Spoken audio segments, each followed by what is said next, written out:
السويدي الذي عرقل، وضربة حرة مباشرة موجودة. رادوي لفريق نادي الهلال في الاجواء المعتاده عندما يتعلق الامر بديربي كرة القدم السعودية، والكرة في المكان السليم، ممكن يسدد. جول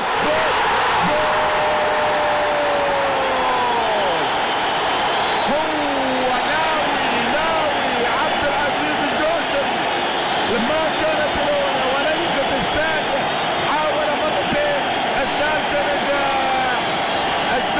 نجاح، والهلال ينجح اولا في التسجيل في مباراة اليوم، لكن استقبال الكرة النوايا كانت واضحة، والتصفيق ياتي من ياسر القحطاني. استقبال الكرة بهذه الصورة، يا سلام!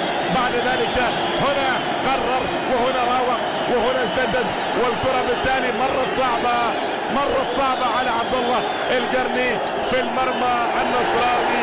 يتقدم الهلال بهدف لعبد العزيز الدوسري. الآن المرور كان جميل والمرمى كانت واضحة